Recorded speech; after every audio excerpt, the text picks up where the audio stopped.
आज से हम लोग स्टार्ट कर रहे हैं महिला जो पर्यवेक्षक का एग्ज़ाम है, सुपरवाइज़र का एग्ज़ाम होने वाला है। ठीक है, आगामी कुछ समय में। ठीक है, तो उसके लिए हमारी क्लास स्टार्ट हो रही है और उसका जो पहला टॉपिक है, ठीक है, यानी कि पोषण एंड स्वास्थ्य। ठीक है, अगर हम बोलें न्यूट्रिशन एंड हेल्थ, तो उसका जो पहला पार्ट है, ठीक है, तो उसमें कुछ 6-7 टॉपिक दिए हुए हैं। जैसे कि अगर हम देखें तो पोषण है, जीवन की विभिन्न अवस्थाएं हैं, गर्भवती महिला की देखभाल है, टीकाकरण से रिलेटेड कुछ टॉपिक दिए हुए हैं। उसके बाद अगर देखें तो स्वास्थ्य एवं विभिन्न राष्ट्रीय कार्यक्रम दिए हैं। स्वास्थ्य से संबंधित विभिन्न राष्ट्रीय कार्यक्रम है, नेशनल प्रोग्राम है जो हमारे देश में संचालित किए जा रहे हैं। ठीक है, इसके बाद अगर हम देखें तो कुपोषण क्या होता है, कुपोषण से संबंधित एक यूनिट दी हुई है। और लास्ट में अगर देखें तो जो पहला पार्ट है पोषण एंड स्वास्थ्य यानी कि न्यूट्रिशन एंड हेल्थ के अंतर्गत, तो उसमें लास्ट जो टॉपिक दिया है वो दिया है कि सामान्य बीमारियां। ठीक है, बीमारियों से संबंधित कुछ जानकारियां हैं, जैसे गलघोटू। ठीक है, अगर हम देखें तो कुछ संक्रमण है, खसरा है, इस तरीके से काफ़ी बीमारियां होती हैं। ठीक है, उसमें हम मिशन इंद्रधनुष वगैरह सबके बारे में पढ़ेंगे अच्छे से डिटेल में। ठीक है, कुछ टीकाकरण कार्यक्रम है, तो इन सब के बारे में अच्छे से जानकारी हमको पढ़नी है। ठीक है, क्योंकि इससे प्रश्न पूछ लिए जाते हैं। तो जिन लोगों को भी सुपरवाइजर की तैयारी करनी है वो हमारे चैनल को सबसे पहले सब्सक्राइब कर लें, जो लोग देख रहे हो। ठीक है, तो स्टार्ट करते हैं। हमारा जो फर्स्ट पार्ट है यानी कि प्रथम खंड है, ठीक है, क्या है, पोषण और स्वास्थ्य यानी कि न्यूट्रिशन एंड हेल्थ। तो सबसे पहले हम स्टार्ट करेंगे कि अगर हम देखें पोषण क्या है। ठीक है, तो पोषण पढ़ने से पहले पोषण की जरूरत क्यों पड़ती है। पोषण जो है हमारी मतलब अगर देखें एग्जाम में इसलिए रखा गया क्योंकि हमें स्वस्थ रहने के लिए क्या है, स्वस्थ रहने के लिए हमको अच्छा खाना जरूरी है। आवश्यक जो पोषक तत्व है हमारी बॉडी के लिए जरूरी है। ठीक है, तो इसलिए इस टॉपिक को रखा गया क्योंकि ये टॉपिक जो है ना काफी महत्वपूर्ण है। बहुत सारे टॉपिक हैं अगर आप देखें साइंस में, लेकिन इसको ही रखने का एक उद्देश्य ही है। ठीक है, चलिए स्टार्ट करते हैं न्यूट्रिशन एंड हेल्थ। ठीक है, तो अगर हम देखें कि हम जो है, ठीक है, मैं आप कोई भी XYZ लिविंग जो है वो जन्म लेता है और जन्म से क्या होता है उसकी मृत्यु तो एक न एक दिन सबके फिक्स है ही। ठीक है, जो जन्म लेता है उसको मरना है। तो जन्म से लेकर अगर हम देखें हमारी मृत्यु तक हमारी जो शरीर है, हमारी जो बॉडी है, उसमें विभिन्न क्रियाएं चलती रहती है। जैसे कि अभी मैं पढ़ा रही हूँ, ठीक है, तो मैं रेस्पिरेशन भी कर रही हूँ यानी मैं श्वसन भी कर रही हूँ। ठीक है, तो हमारी जो बॉडी है उसमें विभिन्न प्रकार की प्रक्रियाएं क्रियाएं चलती रहती हैं। कब से कब तक, जब से इंसान जो होता है वो जन्म लेता है, जन्म से लेकर मृत्यु तक उसमें विभिन्न प्रकार की जो वाइटल एक्टिविटी होती है, जैविक क्रियाएं होती हैं, वो चलती रहती हैं। कौन कौन सी जैविक क्रियाएं, जैसे कि बात करें श्वसन, पोषण, उत्सर्जन, वृद्धि, विकास। ठीक है, ये मैंने कुछ नाम लिखे हैं, बहुत सारी हैं। ठीक है, तो हमारी जो बॉडी है उसमें विभिन्न प्रकार की, जब से हम जन्म लेते हैं यानी कि जब से हमारा क्या जन्म होता है, जन्म से लेकर और मृत्यु तक, जब तक हमारी मृत्यु नहीं हो जाती, हमारी बॉडी में विभिन्न प्रकार की क्या जैविक क्रियाएं जिनको बोलते हैं वाइटल एक्टिविटी, ठीक है, वो संचालित होती रहती है। कौन कौन सी वाइटल एक्टिविटी, जैविक क्रियाएं, जैसे कि वृद्धि है, विकास है, श्वसन है, पोषण है, उत्सर्जन है, जनन है। ठीक है, XYZ और भी बहुत सारी प्रक्रियाएं हैं। ठीक है, ये सब हमारी जो बॉडी में संचालित होती रहती है और इनको हम क्या बोलते हैं, जैविक क्रियाएं। ठीक है, बोलते हैं। तो ये क्रिया हमारी बॉडी में संचालित होती रहती है।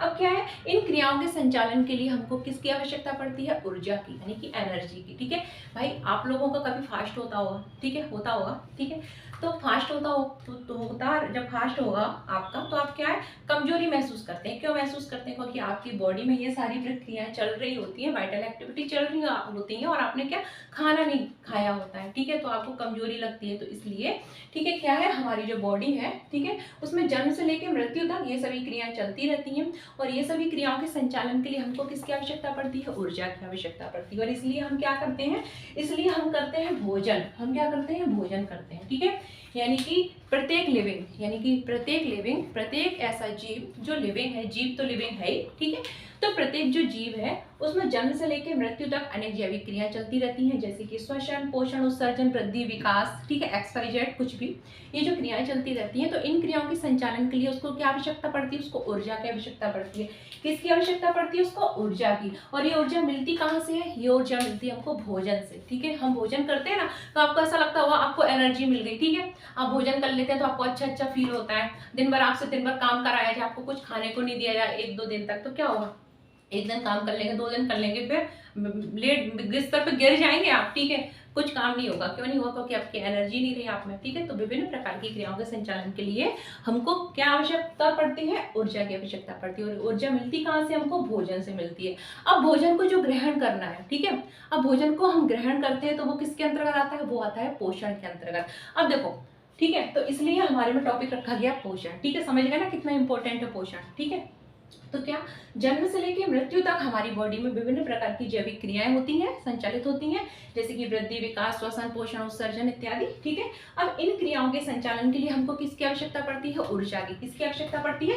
ऊर्जा की। और ये ऊर्जा हमको मिलती कहाँ से? भोजन से मिलती है। आप लोग चाहे तो ऐसे नोट्स बना सकते हो, जो मैं ये अच्छे से इसलिए लिखा रही हूँ, अच्छी अच्छी राइटिंग में नोट्स बना सकते हो।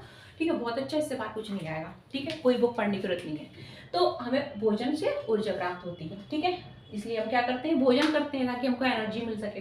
अब ये जो भोजन है, तो इसको ग्रहण करते हैं, तो ये भी किसी विधि के अंतर्गत आता होगा। ठीक है, तो एक चीज होती है जो हमारा टॉपिक है पोषण, यानी कि पोषण यानी न्यूट्रिशन। तो जो न्यूट्रिशन है, अगर मैं आपसे पूछूं न्यूट्रिशन क्या है, तो बहुत से लोग कह देंगे भोजन को ग्रहण करना न्यूट्रिशन कहलाता है। गलत है। ठीक है, ये गलत है, ये आंसर सही नहीं है। न्यूट्रिशन जो है ना, उसमें 5 चरण होते हैं। क्या चरण होते हैं? न्यूट्रिशन जो पोषण है, न्यूट्रिशन जिसको पोषण बोलते हैं, तो पोषण की जो क्रिया है ना, वो सिर्फ भोजन को ग्रहण करना नहीं है। हाँ, ग्रहण करना पोषण के अंतर्गत आता जरूर है, लेकिन सिर्फ भोजन को ग्रहण करना पोषण नहीं है। पोषण के अंतर्गत 5 क्रियाएं आती हैं, यानी कि 5 स्टेप, 5 चरण होते हैं। अब वो 5 स्टेप कौन कौन से हैं देख लो। एक होता है अंतर्ग्रहण। ठीक है, भोजन को ग्रहण करना, अंतर्ग्रहण।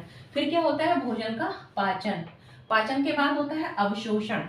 अवशोषण के बाद होता है स्वांगीकरण, यानी कि उस पचित भोजन को शरीर की कोशिका द्वारा उपयोग में लाना। ठीक है, स्वांगीकरण। एंड लास्ट में होता है जब अपचित भोजन होता है ना, अपचित भोजन हमारे किसी काम का नहीं, उससे सब कुछ एब्जॉर्ब कर लिया गया, तो उस अपचित भोजन को बोलते हैं मल, और उस मल का त्याग। ठीक है, यानी कि जो फीकल मैटर होता है उसका त्याग। तो ये जो 5 क्रियाएं हैं ना, भोजन का अंतर्ग्रहण, ठीक है, भोजन का पाचन, भोजन का अवशोषण, भोजन का स्वांगीकरण, और भोजन का जो अपचित भोजन है उसका मल त्याग, ये जो 5 क्रियाएं हैं ये आती है पोषण में। ठीक है, ना कि सिर्फ पाचन। बहुत से लोग जो होते हैं वो कह देते हैं पोषण क्या है, ठीक, कुछ कह देते हैं पाचन पोषण है, कुछ कह देते हैं भोजन को ग्रहण करना पाचन पोषण है। गलत है। ठीक है, ये पोषण के अंतर्गत जरूर है, लेकिन पोषण नहीं है। पोषण के अंतर्गत कितने चरण आते हैं? भोजन को ग्रहण करना, उसका पाचन करना, उसका अवशोषण करना, पचित भोजन को अवशोषित करना, ठीक है, उसका स्वांगीकरण। स्वांगीकरण मतलब होता है शरीर की कोशिकाओं द्वारा उस पचित भोजन को उपयोग में लाना। ठीक है, उसके बाद जो अपचित भोजन है उसको शरीर से रिमूव कर देना, यानी मल का त्याग कर देना। ठीक है, ingestion, digestion, absorption, assimilation and defecation. ठीक है, ये 5 जो स्टेप होते हैं वो किस में होते हैं? न्यूट्रिशन यानी पोषण में होते हैं। अब समझ में आ गया? गलती मत करना, कोई पूछे पोषण क्या होता है तो ये मत बोल देना कि भोजन को सिर्फ खाना पोषण होता है, वो पोषण नहीं है। भोजन को खाना यानी अंतर्ग्रहण, पाचन, अवशोषण, स्वांगीकरण और मल त्याग, ये सारी जो 5 प्रक्रियाएं है ना, ये पोषण में आती है। ठीक है, तो ये हो गया पोषण। इसके बाद हम देखते हैं कि पोषण जो है, ठीक है, हम उसमें पोषण में, ठीक है, ये 5 प्रक्रियाएं पोषण में आती हैं। उस चीज को हम लेते क्या है कि जिससे हमको ऊर्जा मिले। ठीक है, भोजन में हम क्या क्या ग्रहण करते हैं, तो जिन पदार्थों को हम खाते हैं ना, तो ऐसे पदार्थ जो होते हैं जो इन प्रक्रियाओं द्वारा ग्रहण किए जाते हैं, वो पदार्थ कहलाते हैं पोषक पदार्थ। क्या कहलाते हैं? पोषक पदार्थ। यानी कि पोषण क्या है? पोषण वह प्रक्रिया है जिसमें हम अपने शरीर की आवश्यकता हेतु, ठीक है, पदार्थ को ग्रहण करते हैं, उसका पाचन होता है, उसका अवशोषण होता है और उनको ऊर्जा प्राप्त होती है। ठीक है, अंत में जो वेस्ट मटेरियल होता है वो बॉडी से रिमूव हो जाता है। ये सारी प्रक्रियाएं ही पोषण के अंतर्गत आती हैं। ठीक है, पोषण के आधार पर जीव भी कई प्रकार के होते हैं। कुछ जीव जो अपना भोजन खुद बनाते हैं उनको बोलते हैं स्वपोषी जीव, और कुछ जीव ऐसे होते हैं जो भोजन के लिए किसी और पर डिपेंड रहते हैं, जैसे कि मैं, आप, ठीक है, आप जो भी कोई मेरा वीडियो देख रहा है वो सब, तो हम क्या है, भोजन के लिए दूसरे पर डिपेंड है। तो हम क्या है, परपोषी जीव है। यानी कि जीव पोषण के आधार पर 2 प्रकार के होते हैं। एक होते हैं स्वपोषी जीव। ठीक है, इसको मैं थोड़ा क्लीन कर देती हूँ। अगर हम बात करें, ये तो हमने देख लिया कि हमको भोजन की आवश्यकता क्यों होती है, ऊर्जा प्राप्त करने के लिए। ठीक है, ऊर्जा का यूज कहाँ होता है? शरीर की विभिन्न क्रियाओं के संचालन के लिए। ठीक है, और ये भोजन को ग्रहण करना है, ये पोषण के अंतर्गत ही एक स्टेप है, एक चरण आता है। ठीक है, अब हम देखते हैं पोषण के आधार पर जीव कितने प्रकार के होते हैं। तो पोषण के आधार पर जो जीव होते हैं ना, वो कितने प्रकार के होते हैं? 2 प्रकार के होते हैं। एक होते हैं स्वपोषी और एक होते हैं परपोषी। ठीक है, अगर हम बात करें जीव, ठीक है, ये हमको पढ़ना नहीं है, मैं आपको बता रही हूँ। जीव पोषण के आधार पर कितने प्रकार के होते हैं? 2 प्रकार के। एक होते हैं स्वपोषी जीव। क्या होते हैं? स्वपोषी जीव, ये कभी प्रश्न आ सकता है इसलिए। दूसरे क्या होते हैं? परपोषी जीव। क्या होते हैं? परपोषी जीव। ठीक है, स्वपोषी मतलब ऑटोट्रॉफ्स, परपोषी मतलब हेटेरोट्रॉफ। ठीक है, तो स्वपोषी और परपोषी, तो स्वपोषी कौन होंगे? जो अपना खाना खुद बनाएंगे, और परपोषी क्या होंगे? जो अपने खाने के लिए किसी और पर डिपेंड होंगे। ठीक है, सिंपल है। तो स्वपोषी जीव के अंतर्गत क्या आते हैं? स्वपोषी के अंतर्गत आते हैं ग्रीन प्लांट यानी हरे पेड़ पौधे। इसके अंतर्गत क्या आते हैं? हरे पेड़ पौधे। क्या आते हैं? हरे पेड़ पौधे, क्योंकि हरे पौधे जो होते हैं वो प्रकाश संश्लेषण की क्रिया द्वारा अपना भोजन खुद बनाते हैं, ठीक है, याद रखना। बाकी जितने भी है ना वो सब क्या होंगे, परपोषी, किसी पर डिपेंड ही होंगे। हम भी डिपेंड है, ठीक है, कुत्ता भी डिपेंड है, गाय भी डिपेंड है, एक्सवाइजेड सब डिपेंड है। सिर्फ जो ग्रीन प्लांट है वो डिपेंड नहीं, क्योंकि जो अपना खाना खुद बनाते हैं वो किसी और पर डिपेंड नहीं होते, वो डायरेक्ट सनलाइट के प्रेजेंट में, क्लोरोफिल, ठीक है, इनकी उपस्थिति में क्या करते हैं, अपना भोजन खुद बनाते हैं, ठीक है। तो ये मैंने बता दिया। जीव जो होते हैं पोषण के विधि के आधार पर मेनली 2 टाइप के होते हैं। इसके बाद हम देख रहे हैं कि जो पोषण है, ठीक है, तो पोषण के अंतर्गत हम किन पदार्थों को ग्रहण करते हैं, ठीक है। तो पोषण के अंतर्गत, पोषण में 5 चरण बताए थे ना, उसमें एक चरण क्या हो गया, अंतर्ग्रहण, मतलब खाने को ग्रहण करना, फिर पचाना। तो पोषण में जिन पदार्थों को क्या करते हैं, हम ग्रहण करते हैं, पोषण की ये क्या है, विधि है, और इसके अंतर्गत जिन पदार्थों को ग्रहण किया जाता है वो पदार्थ क्या कहलाते हैं, वो पदार्थ कहलाते हैं पोषक तत्व। क्या कहलाते हैं, पोषक तत्व, जिनसे हमको एनर्जी मिल रही है, ठीक है। तो ये क्या कहलाते हैं, पोषक तत्व कहलाते हैं, ठीक है। अब जो पोषक तत्व होते हैं वो कितने प्रकार के होते हैं, तो कुछ क्या होते हैं, माइक्रो न्यूट्रिएंट्स, जो आपके टॉपिक में दिया है, हमको पढ़ना भी है। न्यूट्रिशन मतलब जो पोषण है उसमें पढ़ना है हमको मैक्रो एंड माइक्रो न्यूट्रिएंट्स के बारे में। तो पोषक तत्व मेनली 2 टाइप्स के होते हैं। एक क्या होते हैं, macro nutrients, and second micro nutrients, ठीक है। मैक्रो को बोलते हैं दीर्घ मात्रिक तत्व और लघु मात्रिक तत्व। तो पोषण तत्व मेनली 2 टाइप के होते हैं। एक होते हैं दीर्घ मात्रिक, ठीक है, माइक्रो न्यूट्रिएंट्स, एंड दूसरे होते हैं सूक्ष्म मात्रिक। कौन होते हैं, सूक्ष्म मात्रिक, ठीक है। दीर्घ मात्रिक जिनकी हमको बॉडी में ज्यादा मात्रा में आवश्यकता पड़ती है, दीर्घ मात्रिक जिनकी कम मात्रा में आवश्यकता पड़ती है, सूक्ष्म मात्रिक, ठीक है। तो ये हो गया। अब दीर्घ मात्रा में किसकी जरूरत पड़ेगी, कार्बोहाइड्रेट। भाई आप खूब सारा कार्बोहाइड्रेट खाते हैं, और क्या खाते हैं, प्रोटीन भी आप खूब ज्यादा खाते हैं, ठीक है। दाल में प्रोटीन होता है, ठीक है, दूध में भी होता है, ठीक है, काफ़ी सारी चीज़ें में प्रोटीन पाया जाता है। तो हमको कार्बोहाइड्रेट ज़्यादा मात्रा में जरूरी है, तो वो क्या हो गया, दीर्घ मात्रिक पोषक तत्व, ठीक है। मैक्रो न्यूट्रिएंट्स, ठीक है। उसके बाद कार्बोहाइड्रेट की भी जरूरत है, फैट वो भी हम ज़्यादा ही खाते हैं, ठीक है। तो ये क्या है, हमारे दीर्घ मात्रिक है, बॉडी में ज़्यादा मात्रा में आवश्यकता पड़ती है, एनर्जी मिलती है।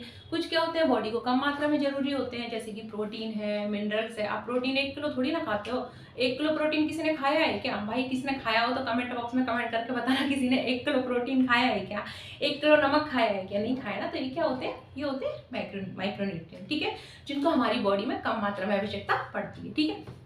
अब हम देख लेते हैं कि मेनली हमको पढ़ना क्या है। तो मेनली पढ़ना तो सारे ही हैं, लेकिन अगर हम देखें तो हमारी बॉडी जो होती है उसको ऊर्जा मेनली किससे मिलती है, ठीक है। तो ऊर्जा जो मिलती है वो पोषक तत्व कौन से होते हैं, तो होते हैं कार्बोहाइड्रेट्स, ठीक है। सेकंड नंबर पे आते हैं प्रोटीन, एंड लास्ट वसा, जिसको हम बोलते हैं फैट, ठीक है। तो ये जो पोषक तत्व हैं 3, ठीक है, इनकी हमारी बॉडी को ज़्यादा मात्रा में आवश्यकता पड़ती है, ठीक है। इनको हम मैक्रो न्यूट्रिएंट्स भी बोल सकते हैं, ठीक है, दीर्घ मात्रिक पोषक तत्व भी बोल सकते हैं, और इनसे हमको क्या मिलता है, एनर्जी मिलती है। इसके अलावा कुछ पोषक तत्व और भी हैं जो हमारी बॉडी को जरूरत, जिनकी आवश्यकता होती है, जैसे कि आपने सुना होगा विटामिन के बारे में, ठीक है, विटामिन के बाद आपने सुना होगा खनिज होते हैं ना, खनिज लवण वगैरह, ठीक है, मिनरल्स, ठीक है। फिर हम क्या पानी भी पीते हैं, जल, H2O यानी कि जल। तो इन सब की भी हमारी बॉडी को क्या आवश्यकता होती है, ठीक है। विटामिन है, खनिज है, ठीक है, जल वगैरह इनकी आवश्यकता होती है, लेकिन इनसे हमको एनर्जी नहीं मिलती। किसी ने सुना है कि पानी पीने से एनर्जी, हाँ अच्छा लगता है पानी, ठीक है, लेकिन एनर्जी नहीं मिलती पानी से कोई भी, ठीक है। उसका विटामिन से भी कोई एनर्जी नहीं मिलती, ऊर्जा नहीं मिलती, और खनिज से भी कोई ऊर्जा नहीं मिलती। ये सब जो है हमारी बॉडी की वृद्धि विकास के लिए और विभिन्न क्रियाओं के संचालन के लिए आवश्यक जरूर होते हैं, ठीक है, लेकिन इनसे कोई ऊर्जा नहीं मिलती। ऊर्जा किससे मिलती है, कार्बोहाइड्रेट, प्रोटीन और फैट यानी वसा से मिलती है, ठीक है। अब जो ये है ना कार्बोहाइड्रेट, फैट और प्रोटीन, इनका क्या होता है, इनका होता है पाचन। क्या होता है, ये सब हम ग्रहण कर रहे हैं तो वो पोषण की किसके अंतर्गत आ रहा है, स्टेप के अंतर्गत आता है। पोषक के कौन से चरण के अंतर्गत आता है, अंतर्ग्रहण के अंतर्गत। फिर इन सबको हमने ग्रहण कर लिया, इन सबको भी ग्रहण कर लिया, लेकिन इनका क्या होता है, ये जो 3 आपको दिख रहे हैं ना, इनका होता है पाचन। इनका क्या होता है, पाचन। इनका क्या होता है, पाचन। उसके बाद एब्जॉर्बेशन होगा, लेकिन इनका पाचन वाचन नहीं होता, ये डायरेक्ट एब्जॉर्ब हो जाते हैं। पानी क्या बचेगा, ठीक है। पानी को किसी ने पचते देखा है क्या? पानी ये सब डायरेक्ट हमारी बॉडी से एब्जॉर्ब होते हैं, विटामिन, खनिज, मिनरल्स वगैरह, इनका कोई पाचन वाचन नहीं होता, डायरेक्ट एब्जॉर्ब होते हैं, अवशोषित होते हैं, जबकि इनका तीनों का पाचन होता है। ठीक है, ये हम पाचन तंत्र पढ़ेंगे, हमको पढ़ना है पाचन तंत्र के बारे में, तो उसमें आपको अच्छे से बताएंगे किस तरीके से कौन कौन से पार्ट में कहाँ से किसका स्टार्टिंग होती है किसके पाचन की। ठीक है, तो अभी सिर्फ सुन लो कि इन तीनों का पाचन होता है, इनका पाचन नहीं होता है, डायरेक्ट बॉडी में एब्जॉर्ब हो जाते हैं। ठीक है, अब इसके बाद सबसे पहले हम क्या देखते हैं, ये तो हो गया, स्टार्टिंग करते हैं हम कि जो पोषण भी विधि भी पढ़ ली, पोषण क्या होता है, पोषक तत्व क्या होते हैं, जो पदार्थ हमारी बॉडी की वृद्धि विकास के लिए आवश्यक होते हैं, ऐसे पदार्थ पोषक तत्व कहलाते हैं। उनको ग्रहण करने की जो मेनली ग्रहण, पाचन, अवशोषण, ठीक है, और ऊर्जा प्राप्त होती है, ये सारी विधि जो होती है वो क्या कहलाती है, वो पोषण कहलाती है। ठीक है, अब हमने पोषक पदार्थ ही पढ़ लिए, कुछ हमारी बॉडी को ज्यादा मात्रा में आवश्यक होते हैं, कार्बोहाइड्रेट, फैट, प्रोटीन, बाकी की आवश्यकता बहुत कम मात्रा में होती है। ठीक है, उस आधार पर माइक्रो मैक्रो में, माइक्रो एंड मैक्रो यानी कि सूक्ष्म दीर्घ मात्रिक में इनको पोषक तत्वों में विभाजित कर लिया। इसके बाद हम देख रहे हैं क्या देख रहे हैं कि अगर संतुलित आहार क्या होता है। अगला हमारा टॉपिक आता है कि संतुलित आहार किसे कहते हैं। ठीक है, अगला टॉपिक क्या है, पोषण और स्वास्थ्य के अंतर्गत ये संतुलित आहार। ठीक है,